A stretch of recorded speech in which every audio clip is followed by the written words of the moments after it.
Welcome to Tower Technicians. What if you could hang out with experienced tower technicians, industry leaders, and decision makers? Ask them about their experiences, habits, concerns, and frustrations. Then, take an insight or two to guide your own career growth. Each week, Darren Wagner shares an in-depth look at the lives of people in wireless telecom who are always working hard to close the digital divide. His hope is to show you how you can stay safe, grow your career, and reach your fullest potential within the industry. DW is an experienced tower technician who has become an industry leader over the last 3 decades. His goal is to bridge the gap between tower technicians and decision makers within wireless telecom. Now, here's DW. What's up, everyone? Welcome to the show designed to bridge the gap between industry leaders, contractors, and the workforce. So we're out here in Pearl River, Louisiana, on this 200-foot self-supporter, covered in buzzard shit. It's a perfect scenario to illustrate what tower climbers, tower technicians, tower hands, whatever you call them, that's what we work in. This is a really good example of the conditions that we've got to work through. So today I got my man with me, one of my favorite humans on the planet Earth, LeBlanc. What's up, my man? Not much, buddy. What's happening? Another day, bro. That's right. Yep. It's beautiful weather. And so we got a segment for you today. It's a different perspective. Rod brings a lot of experience and a lot of unique experience, and so kind of want to get into what he's bringing and just hear his perspective today. I feel like some of the other technicians, especially people coming up in the industry, can learn some good things about Rod's perspective. So, Rod, why don't you tell us a little bit about yourself? Well, I've been in the industry for about 13 years. Started as an apprentice, started at the bottom, and basically never looked back. Worked my way up in the ranks. Been married for 27 years. I got 3 kids. My 4th grandbaby on the way. Been blessed, to say the least. I've seen a lot in the industry, coming up in the industry. Things have changed a lot since 2009, that's for sure. I know in the beginning it was more structure-based training, and it kind of evolved into the more technical rigging, positioning, safety gear aspect. But I think it's come a long way in the 13 years I've been in the industry. Awesome. Now, before you got in the industry, what is some experience you had coming into the industry? Tell me some things that you did before you actually started in telecom. I built scaffolds for a few years, doing plant work. Worked on an alligator farm for about 2.5 years. 2 types of catchers, ones that been bit and ones that gonna be bit. Touch 1,000 animals a day. Eventually one of them are gonna get you, of course. Definitely an adrenaline rush, being in the pen with 60 to 80 animals up to 6 foot, 8 foot, you know. Was in the concrete business for a little while, did a little bit of concrete, form, pour, and finish. And then I got into the tower industry. That's nothing now, but up from here. You born and raised in New Orleans? Born and raised here in New Orleans. I moved out of the city into the country about 22 years ago. I live in Amite. It's about 45 minutes north of Pearl River. I like it. 6.5 acres. Wouldn't trade it for nothing. So, born and raised in South Louisiana, there's no surprise that you have some experience fighting alligators. Yeah. Right? A little bit. So, how many times you got bit? 4. 4 times. Once on each hand, once on the back of the leg, and once on the foot. Talk about hazard assessments. Like, how do you assess the hazards when you're dealing with alligators? You don't stick your hand in the business area. You know, you try to keep your hands out of their mouth. That's rule number 1. Okay. You know, when they get you, you got to fight the urge to jerk your hand out of its mouth, because now your punctures turn into lacerations. They'll let go. when they get ready, they'll let go. You just Yeah. have to be patient, and they'll open their mouth, you take your hand out, and then you go assess the damages later. So it's not a situation, so they grab it and they just hold on to it? Yeah. So they don't try to, No, this isn't crocodiles. When they're not trying to roll, they're not trying to eat you. They just don't have any other defense mechanism other than to bite or slap you with their tail. gotcha. You know? So all of the hazards that come with being on an alligator farm, and then you said that you worked in scaffolding. Did you have to use, did you work at heights doing I did. scaffolding? You did? First tower, the first scaffold I built was on the number 2 flare at Mobile Refinery. Okay. 160 feet off the ground, 100% hanging scaffold. Nice. So, yeah. Did you use fall protection? We did, but it was nothing like we use today. It was more of a painter's harness. You know, we made the hangers for our tools out of number 9 wire. Oh, wow. You know, our positioner was your Y lanyard. We Okay. didn't have positioners. If you needed a position, you hung your Y lanyard and you eased down into it. You did what you had to do, and then you pulled yourself back up. Wow. Yeah, that wouldn't fly nowadays. No. Yeah. And then you said you did some work, some concrete work. What are some of the things that you had to overcome from a safety aspect in the concrete world? Heat, for the most part. Working on mats, rebar mats, having to worry about, you know, slipping and falling and taking a rebar to the chest or to the neck. Mostly heat though, mostly, you know, heat exhaustion. Concrete gets hot, you're in the sun, there's no shade. Mm-hmm. You know, it's kind of hard to get out of the element, but you got to do what you got to do. So the crazy part about it is all of your experience you had, all of these different types of safety hazards that you was exposed to, but now in telecom, you're pretty much exposed to all of them, right? Yep. So you was exposed to animals that can bite you, right? Yeah. Well, we're exposed to hazardous animals, snakes, wasps, birds, bird crap. Right.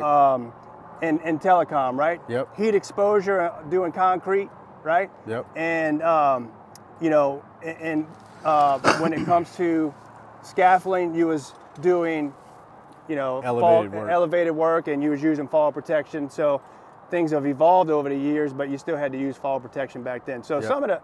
a lot of the same things, but we have it all in one industry. Right. So, gotcha. Okay. Well, let's get into what we're here to talk about. So, you know, the point behind this whole podcast is really to bridge the gap between the different groups within the industry. And so there's 3 groups in the industry. There's the industry leaders, which I'm defining as like the carriers, the tower owners, the OEMs. There's the contractors, which that could be small contractors, large contractors, turfing vendors. And then there's the workforce, all the technicians. And I'm not just talking about tower technicians, I'm also talking about civil guys and electrical technicians and all that as well. So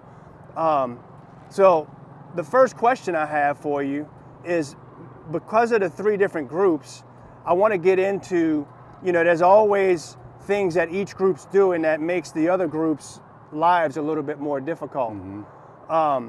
So when it comes to the industry leaders, meaning the carriers, tower owners, OEMs, what can they do to make the contractor's life a little bit easier? I would say what they're willing to pay contractors to do the work would be a good start. You know, we're in a very challenging industry, to say the least, and to be paid minuscule amounts of money to do what we do at height seems a little sketched.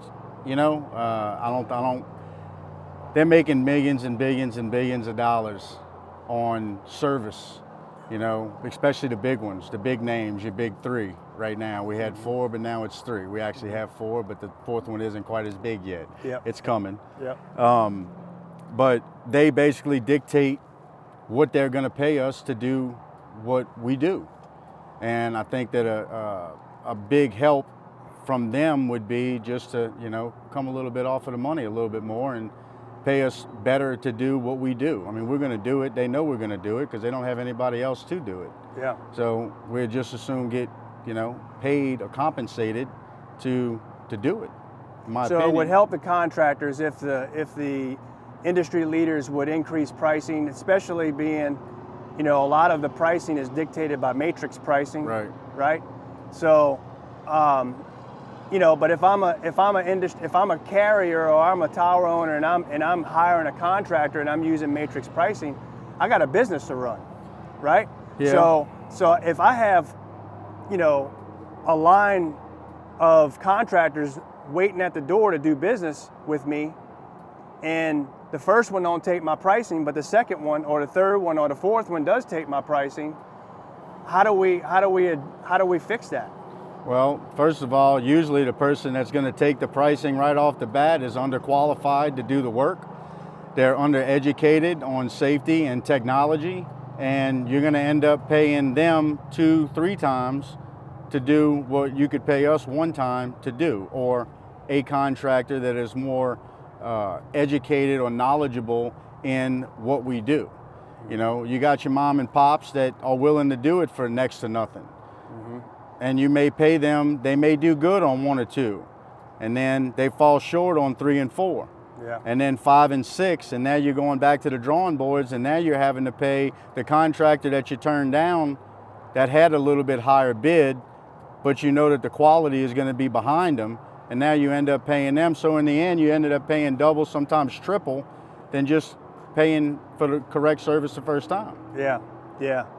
So part of the problem from what I'm hearing is you got multiple contractors wanting to work for carriers direct or tower owners or OEMs direct, and if the first guy is not willing to take the price, the next guy is, and no matter what, if it is a smaller company, typically something's got to give. They're sacrificing something, right?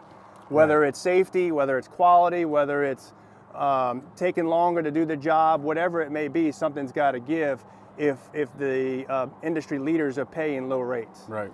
So, okay, all right, that makes sense. So tell me about what can contractors do to make industry leaders' life a little bit easier? And I'm talking about small contractors and big contractors.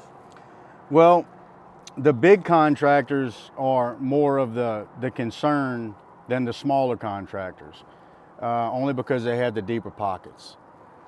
It's easier for a bigger contractor, turf vendor, to throw a bunch of bodies at a project, to be able to throw a bunch of money at people who are underqualified to do a job, both safety and technically. They ramp up for big projects. You throw $30 at an apprentice to build crews. Within 3 weeks to a month, that apprentice is a Tech 2 with lead hand. And within a month or two, they're a foreman to build crews to meet the quota for the project. Then the project fizzles out, and now you have a guy that's been in the industry 6 months, that's been a foreman for 3. Now when he leaves because the project is over, he's looking for a job and thinks that he's worth foreman pay. So it flows downhill to the contractors that do have the training, that do have the technical ability to have technicians that are trained properly to do a job, but have 2, 3, 4 years under their belt because they worked themselves up through the rank. They didn't just become a foreman in 8 months because the project facilitated it. Yeah. Then the project's over. Now you have this workforce, you have all of these people looking for work that ultimately are worth less than what they believe they're worth because of the last job that they had. Yeah, and it causes a trickle-down effect, like you said, because now those guys are going out into the workforce looking for other jobs, and maybe they're looking with smaller contractors, and smaller contractors are like, wait a minute, you got 6 months of experience, you've been in the industry for this long, there's no way I'm going to pay you at that level. I'm sorry that you worked at one of these big companies. And so it's creating a void within the workforce. Well, more than that, it's more of a safety hazard. It's more of a safety concern because these guys are getting thrown into this industry and they don't have the proper training to be in the industry. So not only are they moving them up in rank and moving them up in position and getting them to the top of the ladder without actually putting in their dues and working for it, they're not trained safety on the safety aspect of what we do, and it causes more injuries and possibly deaths in the industry because of it. Yeah, and that's unfortunate. That's unfortunate. Okay, so we covered what the industry leaders can do to help contractors. We covered what contractors can do to help industry leaders. What about the workforce? What can either the industry leaders or the contractors do to help make the workforce's life easier? Training. Specialized, specific training. Industry training, and it starts with the safety end of the training. And then you eventually move into the technical aspect of the training. Look, we can't do what we do unless we can be 100% safe all the time. We want to go home at the end of the day to our families, 10 fingers, 10 toes, everything intact as we showed up that morning. And that starts with safety. If you don't have a good, solid safety program to train these technicians in before you facilitate the technical aspect of what they're doing, the death rate is just going to skyrocket in this industry. You have to start with safety. And that's the biggest issue that I see in this industry is these guys are not trained properly on the safety end before they're thrown on a 300-foot tower to install booms, install equipment that they're not quite sure 100% or trained properly on how to do to begin with. There's such a push to get jobs done, and there's such a shortage in the workforce, so you got an incentive to get new people in the industry, get them out, boots on the ground as soon as possible, even though they don't have the experience.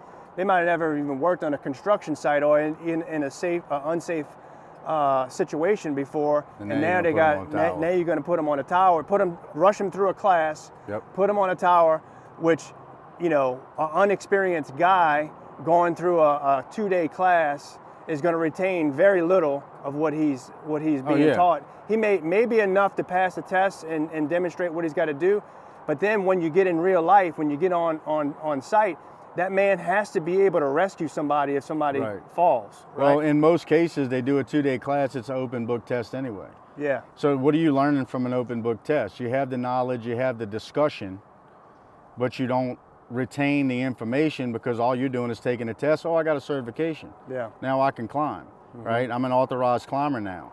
I have a basic knowledge of how to perform a rescue, but you put them in a rescue situation, and most of the time they panic. Yeah. They lose all sense of bearing. They don't remember what a positioner is. They don't remember what an ID is, and they sure and hell don't think about how to safely secure somebody to them to get them off the tower and to the ground to first aid, to administer first aid. Yeah, yeah.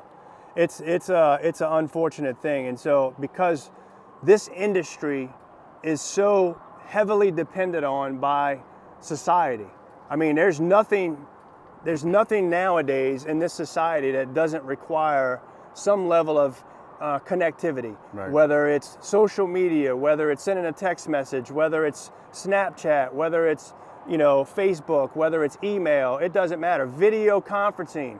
I mean, every form of communication has some technical at this aspect. point has our hands in it. Right. And so, being that we're growing so rapidly, there's a lot of issues like we talked about that we've got to address because it's unfortunate that society depends on the workforce like it does, but then doesn't set the workforce up. The industry leaders and the contractors are not setting the workforce up for success, especially when an emergency situation happens, where they got to do a rescue or something like that. So, yeah, that's a very good point. What else? Tell me, where do you think we're going? Where do you think we're going as an industry? Where do you think you want to go personally? As far as the industry goes, I think we're not going to go anywhere but up at this point, because like you said, we can't do without towers. We can't do without the technology. We can't do without Wi-Fi. We can't do without phone service. You know, most people lose their phone. They break their phone 2 days and they lose their mind because they're out of touch with, you know, they couldn't have survived in the 70s and the 80s. That's right. They just couldn't have survived. That's right. I don't know how we did. You look at where we are today, yeah. You know, it makes you think about where we were and how we made it, you know. If you weren't home, you didn't talk. That was how we did it, you know. As far as the industry goes, as far as my profession in the industry goes, you know, I want to be able to walk into a room and not have to introduce myself. You know, I want to be able to have made a mark on this industry in a positive way, whether it be through safety training, whether it be through just mentoring, whatever it takes to help build this industry into what it needs to be. Awesome. Well, that's definitely something to shoot for, and I think that you've made an impact already in this industry since you've been in, and so I would say keep up the good work because you're doing a great job. Thank you. You know, I think that as an industry, we do have a long way to go because we're heavily dependent on, but we have a lot of problems we got to address. A lot of solutions need to come because we're so dependent. Yep. So, with that being said, man, any other comments? Anything else you want everybody to know? Any new technicians coming in or anything like that? As far as the new technicians, absorb everything that you can when it comes to safety. Pay attention, learn, read books, hands-on. You know, bring up in discussions in your tailgate meeting or your safety meeting in the morning, you know, certain aspects of your responsibilities when it comes to your emergency responsibilities on your rescue plan. You know, talk it through. Verbalize what your responsibility is in each position on a day-to-day basis to keep it on the front of your mind so that when it does happen, because it will, everybody's ready and can act accordingly. Very good.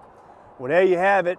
So, I mean, to sum up this episode, we need the industry leaders to evaluate their pricing and consider the other groups in this industry and how safe we are and the quality that we're performing at and the timeline that we're performing. We need contractors to pay attention to setting up their workforce for good training, and we need the workforce to make sure that they're paying attention to what they're doing, learning everything they possibly can. And I'm gonna add one piece to that. Any new technician coming in the industry needs to check their ego, because this industry is no joke.